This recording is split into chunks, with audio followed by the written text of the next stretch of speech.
1889년 7월 7일 스펄전 설교. 주님의 만찬 예식 때 하는 설교. 번역자. 연합을 위한 간청. 로마에 있어 하나님의 사랑하심을 입고 성도로 부르심을 입은 모든 자에게 하나님, 우리 아버지와 주 예수 그리스도의 은혜와 평강이 있기를 원하노라. 로마서 1장 7절. 잠시 후에 우리는 그리스도 교회의 교인으로서 함께 모여 그분의 죽음을 기념하게 될 것입니다. 이 규례를 지키기 위해 많은 그리스도인들이 함께 앉아있는 모습은 기억에 남는 광경입니다. 저는 종종 그 광경을 보면서 식탁 머리맡의 의자에 앉을 때 그것이 해 아래 어디에서나 가장 위대한 그리스도인의 모임이라는 사실과 그들이 하나의 공통된 목적, 즉 주님 오실 때까지 우리 주님의 죽음을 기념하기 위해 그곳에 모였다는 사실에 감탄할 때가 많았다고 고백하지 않을 수 없습니다. 그러면 이 모든 것 안에 참된 교제가 있는지에 대한 의문이 우리 마음속에 떠오릅니다. 만약 없다면 그것은 정말 엉터리이며, 우리가 그리스도와 그리고 서로 교제하지 않는다면 우리 숫자가 더 많을수록 더 큰 속임수이며, 그것은 죽었으나 이름만 살아있는 교제가 될 것입니다. 그러므로 저는 오늘 밤 이 거룩한 축제에 모이게 될 여러분에게 설교를 많이 하기보다는 여러분의 마음이 여러분의 모든 그리스도인 형제 자매들을 향해 나아가도록 권고하고 싶습니다. 그래서 여러분은 우리를 아담의 피보다도 더 가깝게 만드는 그 귀한 피, 즉 우리를 진정한 형제자매, 한 몸의 지체, 즉 살아있는 친교로 하나가 되게 하는 예수님의 피의 힘을 느낄 것입니다.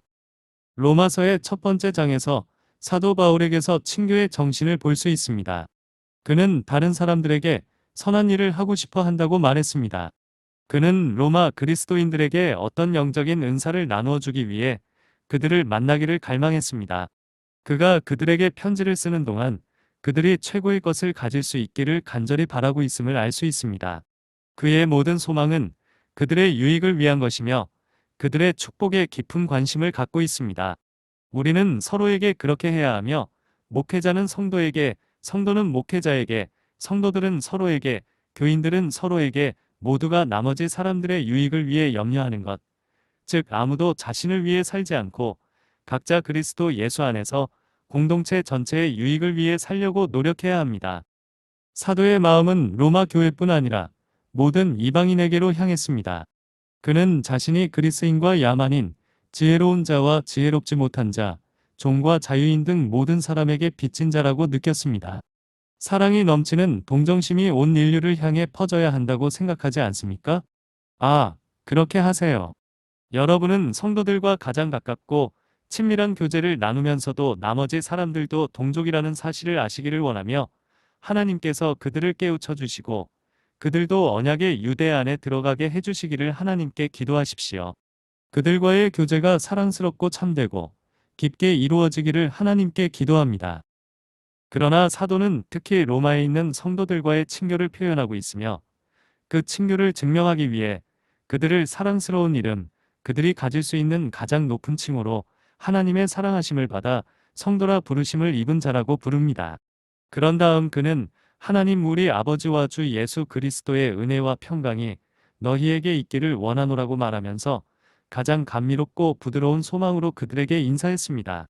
제가 이 본문에 대해 말씀드리는 동안 사랑하는 형제자매들의 마음은 이 교회와 전 세계에 있는 그리스도의 몸된 하나의 교회, 그 교회 모든 지부 안에서 진정한 영적 친교를 증진하기 위해 서로에게 향하고 있지 않습니까?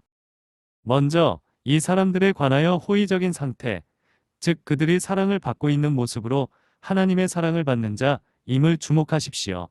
둘째, 그 은혜에 대한 확실한 증거는 성도라 부르심을 입은 자입니다. 그리고 셋째, 그 은혜를 통한 그들에 대한 축복입니다. 바울은 하나님 우리 아버지와 주 예수 그리스도로부터 은혜와 평강이 너희에게 있기를 원하노라고 하면서 그들이 바랄 수 있는 것을 소유하기를 소망했습니다. 1. 먼저 이 사람들의 호의적인 상태에 관해 주목하십시오. 그들은 하나님의 사랑을 받는 자라고 합니다. 저는 여기 계신 모든 분들도 이렇게 되기를, 즉 우리 모두가 하나님의 사랑받는 자가 되기를 소망합니다. 하나님은 모든 피조물에 대해 자비, 친절, 선의의 사랑을 가지고 계시기 때문에 어떤 의미에서는 이것은 진실입니다. 그분은 감사할 줄 모르는 자와 악한 자에도 친절하시며 구두쇠의 땅이나 은혜로 사는 사람의 땅에도 똑같이 비를 내리게 하십니다. 그분은 아무도 멸망치 않고 다 회개하기에 이르기를 바라십니다. 하나님께서는 모든 사람이 그분께 나아와 죄를 회개하고 예수 그리스도를 믿고 영생을 얻기를 원하십니다. 어떤 면에서 우리 모두는 하나님의 사랑에 참여하는 사람들입니다. 그러나 사랑하는 친구 여러분, 그리스도께서 유다에게 베푸셨던 사랑보다 더 큰 사랑을 베드로에게 베푸셨습니다. 그분께는 그분의 모든 손길로 베푸시는 일반적인 사랑과는 매우 다른 독특한 성격을 지닌 사랑이 있는데 바로 그것은 선택의 사랑이며 이런 의미에서 바울은 로마 성도들을 하나님의 사랑이라고 불렀습니다. 하나님께서는 그들을 선택하셨고 그분의 예지력 있는 눈으로 그들과 그들의 상태를 예견하셨으며 로마 인구 가운데서 그들을 선택하여 자신의 백성이 되게 하셨습니다. 선택 교리에 대해 뭐라고 말하든 그것은 하나님의 말씀에 철필처럼 기록되어 있으며 그것을 지울 수는 없습니다. 저에게 있어 선택은 요한계시록 전체에서 가장 감미롭고 축복된 진리 중 하나이며 그것을 두려워하는 사람들은 그것을 이해하지 못하기 때문에 그렇게 두려워합니다. 만일 주님께서 그들을 선택하셨다는 것을 알 수만 있다면 그들의 마음은 기쁨으로 춤을 추게 될 것입니다. 주님께서는 이 세상에 자신이 선택하여 그분의 아들 예수 그리스도에게 주신 백성이 있으며 주 예수 그리스도께서 교회를 사랑하시고 이를 위하여 자신을 주심으로써 사람들 가운데서 구속하신 백성이 있습니다. 이 사람들은 바울이 하나님의 사랑을 받는 자들이라고 말하는 사람들이며 하나님의 은혜로 수많은 인류 가운데서 택함을 받은 사람들입니다. 지금 도처에 만연한 극도로 악한 것, 즉 소위 기독교 세계를 조심하시기 바랍니다. 그것만큼 나쁠 수 있는 혼합물은 없습니다. 세상이라면 세상이고 기독교라면 세상이 아닙니다. 그리고 이 둘은 함께 묶일 수 없습니다. 둘 사이에 이혼이 선언되었습니다. 우리 주 예수님께서는 내가 세상에 속하지 아니한 것 같이 저희도 세상에 속하지 아니하였나이다라고 말씀하시면서 이를 선포하셨습니다. 그리고 그분은 결코 세상에 속하지 않았습니다. 아무도 그분이 세상에 속했다고 생각한 적이 없습니다. 그러므로 그분을 따르는 사람들이 그분께 진실하다면 세상에 속하지 않습니다. 그들은 다른 종족입니다. 사도 요한이 말했듯이 우리가 하나님께 속하고 온 세상이 악한 자에게 속해 있는 것을 너희는 알라고 했습니다. 얼마 전 누군가가 말했듯이 세상은 구속받은 세상이 아니라 어린아이가 아버지 품에 누워있는 것처럼 악한 자에게 속한 세상입니다. 그 안에는 그리스도께서 그분의 놀랍고 주권적인 은혜로 부르시는 구속받은 백성이 있지만 그분이 자신을 믿도록 부르시고 그분의 보혈로 씻기실 때까지 어떤 방법으로도 그분의 구속의 유익을 맛보는 것으로 간주해서는 안 됩니다. 믿고 그리스도의 보혈로 속죄될 때 바로 그때 그들은 참으로 하나님의 사랑받는 자라고 불릴 수 있습니다. 이들은 다시 한번 결단력 있는 사랑으로 사랑받고 있습니다. 그분은 사랑하는 사람들이 구원을 받고 회개하고 큰 희생을 받아들이도록 결정하셨습니다.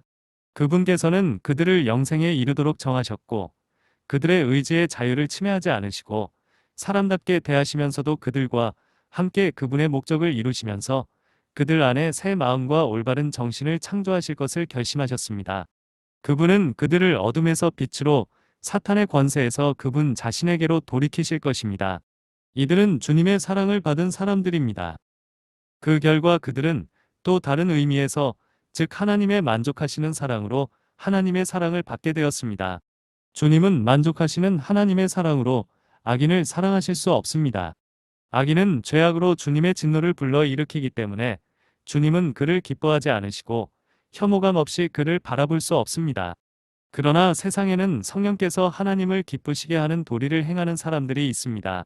그분께서는 그들에게 그분을 기쁘시게 하는 품성을 주셨습니다. 그들은 그분의 헵시바입니다. 그분의 기쁨이 그들 안에 있습니다. 한때 그들은 다른 사람들처럼 죄 많고 사악했지만 이제는 하나님께서 기쁘게 생각하시는 사람입니다. 하나님께서는 그들을 그리스도 예수 안에서 새로운 피조물로 변화시키셨고 이제 그들을 기뻐하십니다.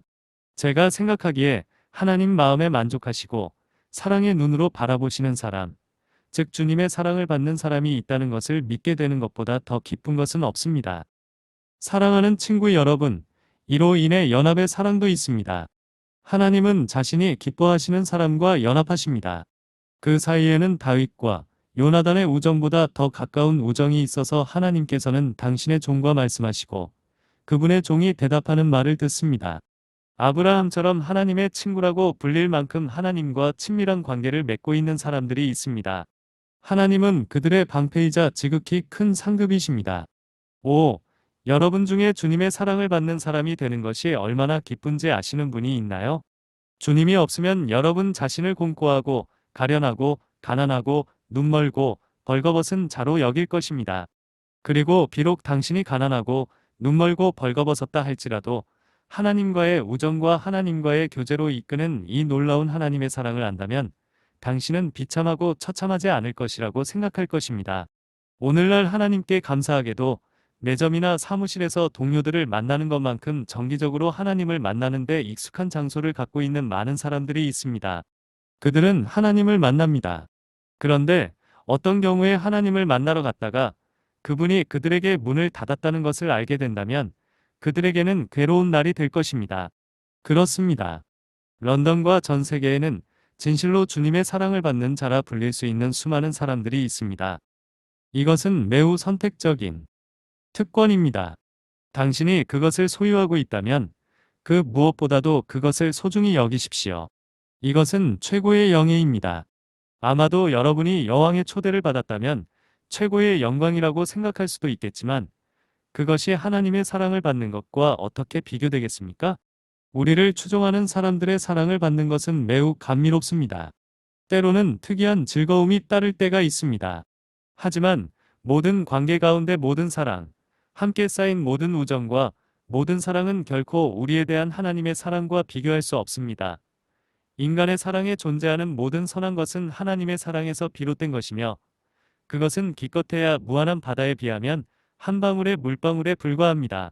당신이 하나님의 사랑을 받는다면 나는 당신이 부자인지 가난한지 심지어 건강하거나 병들었는지 묻지 않을 것입니다.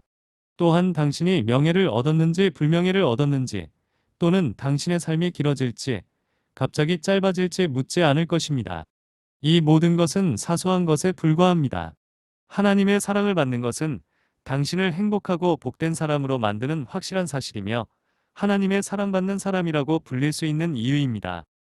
이제 여기서 좋은 점 하나를 말씀드리겠습니다. 제가 하나님의 사랑을 받고 여러분도 하나님의 사랑을 받는다면 여기서 우리가 만날 수 있는 근거가 있다는 것입니다. 여러분이 아직 형제를 사귀는 법을 배우지 못했고 그가 여러분에게 낯선 사람이고 이 때문에 실제로 여러분의 마음속에 사랑이 싹트지 않았는데 그리스도께서 여러분을 사랑하신다는 말을 들으면 여러분은 그 사람과 단번에 친밀해질 것입니다. 제가 처음 런던에 왔을 때 워터비치에서 올라온 모든 사람들을 대단하게 생각했던 기억이 납니다. 워터비치에서 개 한 마리가 올라왔다면 밥을 주었어야 한다고 생각했고 그리스도가 계신 곳, 우리를 사랑하시는 그리스도가 계신 곳에서 온 사람이라면 반드시 그를 사랑해야 한다고 생각했습니다. 하나님의 사랑을 받는 사람은 하나님의 사랑을 받는 다른 모든 사람을 사랑할 것입니다. 누군가, 하지만 그 친구는 미국인이에요. 라고 말하네요. 그들이 미국인이든 네덜란드인이든 상관없이 주님이 그들을 사랑하신다면 우리도 그들을 사랑합니다. 아, 하지만 그 사람들은 수천 마일 떨어진 곳에 살고 있어서 여기까지 온 적이 없어요. 걱정하지 마세요. 바다와 산이 우리를 갈라놓는다면 어떻게 하죠? 그러나 우리는 하나이며 우리를 사랑하시는 분은 그들도 사랑하십니다. 저는 여러분의 대답이 무엇일지 의심하지 않고 여러분께 호소합니다. 하나님께서 우리를 그분의 무한한 애정으로 같은 품 안에 두셨다면 우리는 죽어서도 결코 손을 놓을 필요가 없다는 생각으로 안전하게 손을 잡을 수 있지 않을까요? 남편과 아내의 관계, 어머니와 아들의 관계는 죽음으로 인해 완전히 단절되어 결코 새로워지지 않을 수도 있습니다. 남편이나 자녀의 마음에 하나님의 은혜가 없다면 울고 통곡해도 소용없을 것입니다. 그들은 헤어졌고 다시는 만날 수 없습니다. 아직 구원받지 못한 여러분, 그것을 생각하십시오. 그러나 우리가 그리스도의 사랑 안에서 하나라면 이 땅에서 잠시 동안 서로에게 안녕이라고 인사해야 할지도 모르지만 그것은 잠시 동안일 뿐입니다. 하나님의 사랑을 원료로 삼은 띠는 영원합니다.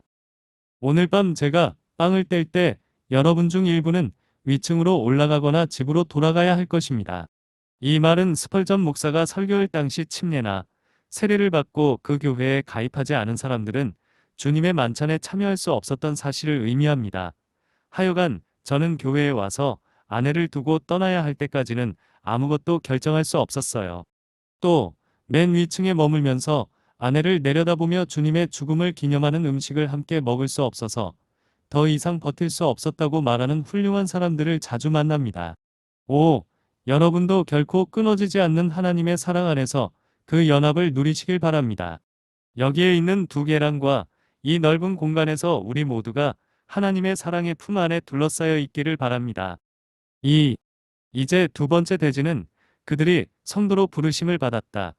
즉, 하나님의 사랑을 받고 성도로 부르심을 받았다는 확실한 증거를 말씀드리겠습니다.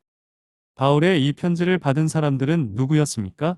첫째, 그들은 성도였습니다. to be라는 단어는 번역자들에 의해 삽입되었지만, 비록 그것이 그렇게 삽입되었지만 의미상 실제로는 필요하지 않다는 것을 알 수 있습니다. 로마에 있는 이 신자들은 성도라 일컬음을 받았습니다. 그들은 성도라서 부르심을 받은 것이 아니라 그 부르심으로 말미암아 성도가 되었습니다. 이제 여기 모든 하나님의 백성에게 속한 이름, 즉 성도라는 이름이 있습니다. 마태, 마가, 누가, 요한을 올바른 이름으로 부르지 못하는 어리석은 사람들이 말하는 것처럼 단순히 성요한, 성야고보 등이 아니라 항상 성도라고 불러야 합니다. 저는 성요한이 있다고 믿습니다. 감히 오늘 밤 이 성막에 20명의 성요한이 있다고 감히 말씀드립니다. 저는 성도 마태가 있다는 걸 믿습니다. 오늘 밤 여기 두세 명의 성도 마태가 계실 것으로 기대합니다. 하나님의 모든 백성, 즉 주 예수 그리스도를 진정으로 믿는 모든 사람은 성도입니다. 그들은 모두 성도라고 불리며 우리는 그들을 그렇게 부를 수 있습니다. 한때 성도가 아니었던 로마인들이 성도라고 불려야 한다는 것은 참으로 놀라운 일이 아닐 수 없습니다. 로마인들은 인류 최악의 민족 중 하나였습니다. 로마인에게 보내는 서신의 첫 장은 인간의 펜에서 나온 가장 끔찍한 글 중 하나입니다. 이 서신은 이방인들의 악명 높은 범죄를 묘사하고 있어 회중 앞에서 읽으면 얼굴이 붉어질 것 같지만 하나님의 은혜가 임하여 그들을 새롭게 하셨어요. 그리고 그들은 성도라고 불렸고 실제로 성도, 즉 헌신적인 사람이었습니다. 성도는 하나님께 구별되고 하나님께 봉헌되고 거룩해지고 구별된 사람, 즉 세상에 있지만 세상에 속하지 않은 사람, 하나님께 속해 있고 하나님을 위해 사는 사람입니다. 이제 우리가 말한 의미에서 하나님이 여러분을 사랑하신다면 그분은 여러분을 성도, 즉 헌신된 사람으로 만드셨다는 겁니다. 당신의 직업이 무엇이며 당신은 어떤 사람인가요? 라는 질문을 받고 요나는 나는 히브리 사람이며 주님을 두려워합니다. 라고 대답한 것을 기억하십니까? 그것이 그의 직업이었고 그는 하나님을 두려워하는 사람이었습니다. 모든 사람이 그런 대답을 할 수 있는 것은 아닙니다. 우리의 직업이 하나님을 섬기는 것이라고 느낄 때 우리는 올바르게 성도로 불리고 거룩하고 구별된 사람이라고 할 수 있습니다. 그러나 성도라는 단어는 실제로 거룩한 사람들을 의미하기도 합니다. 우리가 주님의 사랑을 받는 사람이라면 주님은 우리를 거룩한 사람으로 만들어 주실 것입니다. 그것과 단순히 도덕적인 것 사이에는 매우 큰 차이가 있습니다. 여기 자신을 성도라고 부르지만 정직하지 않은 사람이 있습니다. 그를 성도라고 부르지 마십시오. 그는 심지어 존경할 만한 죄인도 아닙니다. 여기 자신이 하나님의 자녀라고 말하면서도 음란한 죄를 짓고 있는 사람이 있습니다. 일반적인 도덕성조차 결여되어 있는데 그를 성도라고 부를 수 있겠습니까? 사랑하는 친구 여러분, 아무리 자선을 베풀어도 도덕적이지 않은 사람을 거룩한 사람이라고 부를 수는 없습니다. 그렇다면 거룩이란 무엇일까요? 그것은 하늘이 땅 위로 솟아오르는 것만큼이나 도덕성 위에 솟아오르는 것입니다. 거룩은 도덕성보다 더 영적이고 더 강렬하고 더 신성하고 더 천상적인 것이며 도덕성이 없는 사람은 분명히 거룩과 같은 것에 정말로 미치지 못합니다. 우리는 단순히 도덕주의자가 아니라 성도가 되라는 부름을 받았습니다. 내일 당신이 깨끗하지도 않고 경박함으로 가득 찬 어떤 오락 장소에 가게 된다면 누군가가 여러분의 귀에 대고 성도라고 부르심을 받았다고 속삭여 줬으면 좋겠습니다. 혹은 내일 비즈니스 중에 화를 내고 다소 강한 말을 하기 시작한다면 비록 앵무새일지라도 성도라고 부르심을 받았다고 말하고 싶습니다. 그리고 만약 여러분이 집에 가서 자녀들에게 매우 거칠게 대하고 아내에게 불친절하고 심지어 하인에게도 마땅한 모습을 보이지 않는다면 저는 여러분이 성도라고 부르심을 받았다고 말하는 음성을 듣기를 원합니다. 그것을 고백할 수 있다면 얼굴을 붉힐 수도 있고 물론 고백할 수 없는 사람도 있겠지만 하나님의 자녀라고 고백하는 모든 사람은 이것이 자신의 소명이며 정말 성도로서의 부르심을 증명하지 못하면 자신이 하나님의 사랑을 받는다는 것을 증명할 수 없다는 것을 기억해야 합니다. 아, 우리 교회가 모두 성도로 이루어지면 좋겠습니다. 오늘날 우리 교회는 매우 존경할 만한 공동체이며 의심할 여지 없이 그 안에 많은 성도가 있습니다. 오, 그들이 모두 성도라면 참으로 우리는 세상에 대하여, 시대에 대하여, 그리고 우리 주님의 왕국이 올 거라고 말해야 합니다. 바울의 편지를 받은 그들은 바로 성도였습니다. 바울은 또한 그들이 성도로 부르심을 입었다고 말합니다. 그들은 본래 성도가 아니었습니다. 그들은 성도로 부르심을 받은 사람들입니다. 그들은 태어나고 성장하면서 성도가 된 것이 아니었습니다. 그들은 성도로 성장하지 않았습니다. 그들은 단지 성도라고 부르심을 받았습니다. 그들은 그리스도 자신에게서 부름을 받았습니다. 6절을 읽어보세요. 너희도 그들 중에 예수 그리스도의 부르심을 입은 자니라. 예수 그리스도의 부르심을 받은 그들은 그들이 인식하는 음성, 그들이 순종하는 음성, 효과적으로 말하는 음성, 변화시키는 음성으로 부르심을 받았으며 그들은 그분에 의해 성도로 부르심을 받았습니다. 사랑하는 청중 여러분, 여러분도 그런 부름을 받은 적이 있습니까? 오늘 밤 여러분은 회중석에 앉아 하나님께서 갈대아 우르에서 아브라함을 부르셨을 때처럼 실제적인 부르심, 다른 사람은 들을 수 없었지만 여러분이 듣고 순종한 신비롭고 신성한 하늘의 부르심이 언제 여러분에게 임했는지 기억할 수 있습니까? 성도로 부르심을 받았느니라. 이제 우리가 서로 나누는 친교의 기반을 보십시오. 제가 성도라는 부르심을 받았다면 제가 아는 어떤 사람들에게 그것에 대해 많이 이야기하고 싶지 않을 것입니다. 왜냐하면 그들은 그것을 광신주의라고 부를 것이기 때문입니다. 만일 당신이 성도로 부르심을 받았다면 당신은 거의 같은 상황에 있는 겁니다. 그리고 당신과 제가 함께 만나면 우리는 그것에 대해 이야기하는 것을 두려워하지 않습니다. 당신도 그것을 이해하고 저도 그것을 이해하며 공통의 부름을 받았다는 점에서 우리는 편안하게 생각합니다. 우리는 똑같이 성도로 부름을 받았기 때문에 동시에 형제자매입니다. 당신이나 당신의 친구는 성도다움에 대하여 울고 한숨을 쉬게 됩니다. 여러분은 자신의 생각이 부족하다는 것을 알고 있습니다. 그래서 몸부림치고 신음합니다. 여러분과 그 친구는 비밀이 있습니다. 여러분의 경험이 그의 경험이며 두 사람은 똑같이 하나님의 부르심을 받았으며 같은 목적을 위한 부르심을 받았다는 것, 즉 둘 다 같은 것, 즉 하나님께 성도가 되어야 한다는 것을 느낍니다. 여기에 교제의 근거가 있습니다. 양들은 늑대들과 교제할 수 없습니다. 양들은 함께 머물면서 서로 교제할 수 있습니다. 하나님을 사랑하는 여러분은 이 거리에서 많은 교제를 찾을 수 없을 것입니다. 수많은 가정에서 여러분이 하나님에 대해 말하면 그들은 여러분을 조롱할 것입니다. 여러분은 할 수 있는 모든 교제를 서로 나누십시오. 여러분도 옛사람들처럼 그때의 주를 두려워한 자들이 서로 자주 말하며 주께서 귀를 기울여 그것을 들으시고 주를 두려워한 자들과 자신의 이름을 생각한 자들을 위하여 자기 앞에서 기념책을 기록하셨느니라 라고 말하게 하십시오. 말라기 3장 16절.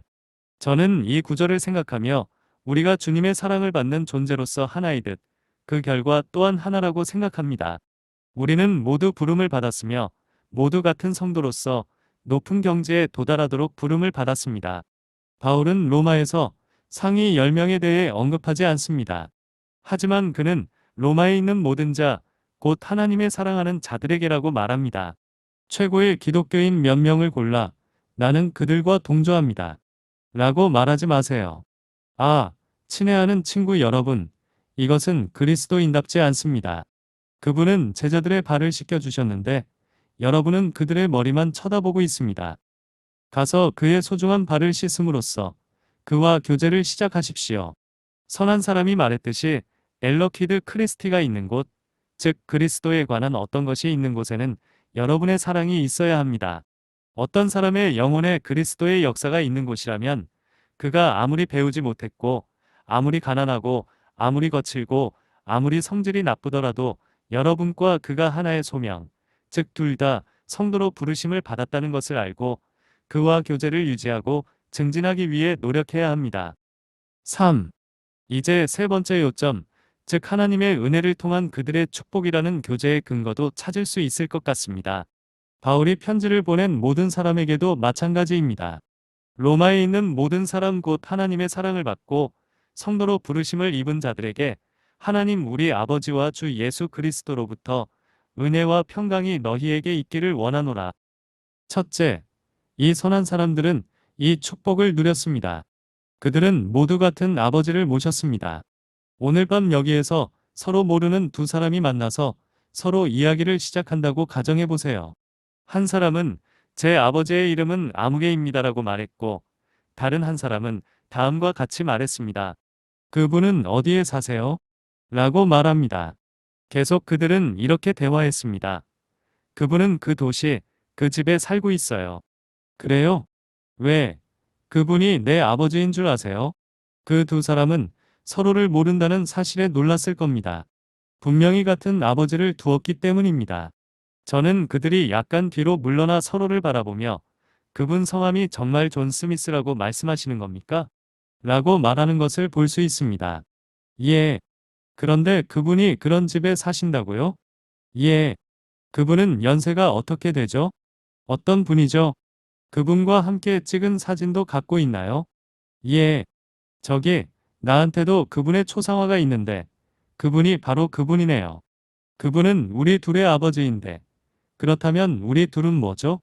우리는 형제예요. 그리고 그들은 서로의 목에 팔을 두르고 우리는 그동안 무엇을 하고 있었기에 같은 아버지를 두고서 서로를 몰랐을까요?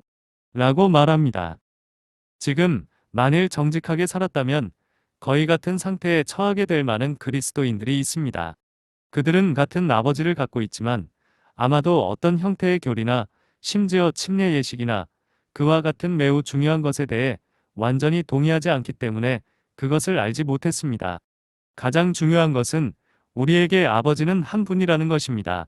그렇다면 우리는 서로 교제를 나누어야 합니다. 저는 이것이 현실이 되기를 바랍니다. 제가 아주 어렸을 때 케임브리지에 있는 교회에 처음 입교했을 때 성찬식 때 신사분과 함께 아마도 두세 명과 함께 의자에 앉았지만 아무도 저에게 말을 걸지 않았어요. 그 다음 성찬식에 갔을 때도 마찬가지였습니다. 아무도 저에게 말을 걸지 않았습니다. 저는 말을 걸 사람이 없어서 예배당 밖에 나가서 한 신사분에게 선생님 안녕하세요? 라고 인사했습니다. 그 신사는 그래, 고마워. 하지만 내가 나보다 유리한 점이 있어. 라고 말했습니다.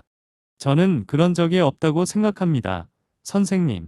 저는 선생님이 저를 아시는 것만큼 선생님을 알지 못해요. 하지만 저는 거기에 있던 사람들과 형제라는 사실을 고백하기 위해 성찬식에 참여했어요. 선생님, 진심으로 말씀하신 거죠? 그 신사는 저보다 훨씬 나이가 많았기 때문에 저에게 두 손을 얹고 이렇게 말했습니다. 정말 순수하구나. 너는 진심으로 행동했을 뿐이야. 내가 우리 집사님에게 그렇게 하지 않아서 다행이야. 라고 덧붙였습니다. 그 다음에 그 신사가 한 말은 들어와서 나랑 차 한잔 할래? 였습니다. 저는 감사합니다. 선생님. 오늘 밤은 제가 사는 곳으로 가야 하기 때문에 그렇게 할 수 없습니다. 라고 말했습니다. 다음 일요일에 올 거니? 네. 저는 가능한 한 매주 주일마다 계속 그 신사분을 찾아갔고 그분은 지금까지도 저의 소중한 친구로 남아 있습니다. 그 신사는 저보다 훨씬 나이가 많지만 저는 그분과 우정을 쌓았고 그것은 시간이든 영원이든 단 한 번도 중단된 적이 없었으며 앞으로도 그럴 것입니다. 모든 그리스도인들도 그래야 하지 않겠습니까? 하나님의 아버지 되심이 하나님의 자녀들 가운데서 실제합니까? 만일 그렇다면 그들의 형제애가 현실이 되도록 하고 그들이 서로 사랑함으로써 참된 형제자매임을 보여주게 하십시오. 주님께서 그렇게 하시기를 바랍니다. 하나님의 보편적 아버지 되심에 대한 일반적인 이야기는 성경의 가르침과 완전히 모순됩니다. 확실히 하나님의 말씀에는 입양과 같은 교리가 있습니다. 그렇다면 하나님은 자신의 자녀를 입양하실까요? 확실히 거듭남에 관한 계시가 있습니다. 그러면 거듭난 자들은 무엇으로 태어납니까? 이전과 같은 본성으로 태어나나요? 그들에게 하나님의 자녀의 본성을 갖도록 해주는 새로운 것이 있습니까? 그들은 진노의 상속자, 불순종의 자녀, 심지어 다른 사람들과 마찬가지로 악한 자의 자녀였지 결코 지극히 높으신 분의 자녀가 아니었습니다. 그때도 그렇게 생각했고 지금도 그렇게 생각합니다. 로마의 성도들은 오직 은혜로만 하나님을 아바, 아버지라고 부를 수 있었습니다. 다음으로 그들을 축복하는 요점은 그들에게 동일한 구주가 있다는 것이었습니다. 왜냐하면 본문은 하나님 우리 아버지와 주 예수 그리스도의 은혜와 평강이 너희에게 있기를 원하노라고 말하고 있기 때문입니다. 바울을 위해 죽으신 분이 그들을 위해 죽으셨습니다. 사도를 위해 흘렀던 피가 그들을 위해 흘렀습니다. 주님은 그들을 위해, 그들 모두를 위해 피땀을 흘렸습니다. 그들 모두를 위한 피땀. 다 이루었다는 죽음의 외침이 그들 모두를 위해, 그리고 진정으로 같은 값으로 샀다는 것은 우리 모두가 한 몸이라는 것을 느끼게 해줄 것입니다. 우리를 구속하기 위해 그분이 심장에 피를 흘리시고 다 갚아주신 단 한 번의 거래로 우리 모두는 그리스도에게 넘겨졌습니다. 형제 자매 여러분, 우리 모두가 하나라는 것을 느끼고 이를 삶에서 보여주기 위해 최선을 다해 노력하시기를 바랍니다. 그리고 더 나아가 그들은 같은 천국에 가고 있었습니다. 사랑하는 여러분, 하나님의 집은 우리가 늘 달려가는 큰 목표가 되어야 합니다. 여러분은 세상 사람들이 그들의 신들을 쫓아 달려가며 큰 무리를 이루어 이쪽으로 오고 있다는 것을 알고 있습니다. 그런데 우리는 무엇을 하고 있나요? 우리가 할 수 있는 한 최선을 다해 길을 가며 강물을 거슬러 밀며 나머지 인류와 정반대 방향으로 나아가고 있습니까? 그러나 여러분 중 일부는 이것을 할 수 없습니다. 여러분은 계속 다리에서 떨어져 급류에 휩쓸리게 될 것입니다. 그러나 하나님의 사람은 물살을 거슬러야 합니다. 그는 뒤로 휩쓸리지 않고 항상 앞으로 나아가고 한 치의 오차도 없이 전진하려고 노력하며 무슨 일이 있어도 돌아갈 수 없다고 결심합니다. 그것은 그의 길이 아닙니다. 그는 항상 기초가 있는 도시를 향해 앞으로 나아가야 합니다. 그리스도인은 항상 개울을 거슬러 올라가는 화로와 같습니다. 물고기가 개울을 내려오다가 물 위에 하얀 배를 드러낸 채 떠 있는 것을 보면 죽은 물고기라는 것을 알 수 있는데 오늘날 우리는 개울을 따라 떠다니는 죽은 물고기를 많이 볼 수 있습니다. 하지만 살아있는 크리스천은 개울을 거슬러 올라갑니다. 거슬러 올라갑니다. 썰물 때든 범람할 때든 물살이 어떤 방향으로 흐르든 그는 곧장 개울을 거슬러 올라가고 있으며 하나님께서 도우시면 끝까지 그 길을 갈 것입니다. 그러므로 형제자매 여러분, 우리가 같은 천국에 가듯이 서로 사랑하며 살아가면서 아래에서도 천국이 시작되도록 합시다. 이 성도들 역시 같은 은혜를 받았습니다. 그것에 대하여 많은 말을 할 수 없지만 바울은 그들 모두가 은혜를 받기를 원했습니다. 여러분에게 은혜가 있고 저도 은혜가 있다면 그 은혜는 우리 모두에게 동일합니다. 그것이 맺는 열매는 모양이 다를 수 있지만 은혜는 하나입니다. 그리스도 안에 있는 아기의 은혜든 그리스도 안에 있는 강한 사람의 은혜든 그것은 같은 은혜입니다. 그리고 우리 모두가 은혜에 빚진 자이고 은혜가 시작되고 은혜가 계속되고 은혜가 우리 모두 안에서 그 일을 완성한다면 우리는 그 은혜의 끈으로 서로 사랑으로 연합하게 될 것입니다. 그리고 그들은 모두 같은 평화를 누렸습니다.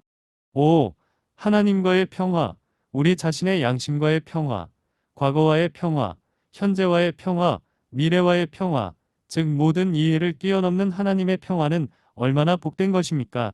형제자매 여러분, 여러분은 평화롭고 저도 평화롭습니까? 그렇다면 우리는 같은 평화를 가지고 있으니 하나가 됩시다. 여러분은 위험에 처했을 때 사람들이 어떻게 서로의 품에 안기는지 보셨을 것입니다. 배에 타고 있다가 배가 가라앉으려고 한다면 여러분은 배에 타고 있는 일꾼처럼 열심히 펌프질을 할 것입니다. 비스킷을 나눌 때는 모두가 똑같이 나눠야 하고, 배를 구하는 일에는 모두가 차례대로 해야 합니다. 글쎄요. 위험할 때 그렇게 해야 한다면 평안할 때도 그렇게 합시다. 기쁠 때나 슬픈 상황에서도 똑같이 진심 어린 친교와 교제를 나누도록 합시다. 그래서 저는 여러분이 이 잔치에 오실 수 있도록 준비하는 데 애썼습니다. 여러분 중 다른 사람에게 악의를 품은 사람이 있다면 이제 그만두세요. 여러분 사이에 다툼과 질투가 있다면 그 사악한 새들의 목을 비틀어 빨리 죽여버리세요. 이제 우리가 주님의 한 가족의 공동 식탁에 올 때 한 마음이 우리 모두 안에 있고 우리 모두를 사랑하신 그분과 우리 모두가 사랑하는 그분을 통해 우리가 서로 사랑한다는 것을 느낄 때가 분명합니다. 하나님께서 허락하시옵소서. 지금 제가 다른 어느 때보다 여러분에게 이러한 연합을 촉구해야 하는 특별한 이유가 있는지는 모르겠지만 항상 그 이유가 있습니다. 우리보다 더 큰 사람들의 교제도 없지만 그들 사이에 질투심도 거의 없습니다. 그리고 당신은 이러한 것들이 하나님을 불쾌하게 하는 것이므로 가능한 한 빨리 제거되어야 한다는 것을 확실히 확신할 수 있을 겁니다. 그러므로 그렇게 하여 우리 구주를 위하여 그리스도와 연합하고 서로 연합하여 만찬에 참여할 수 있기를 바랍니다. 아멘.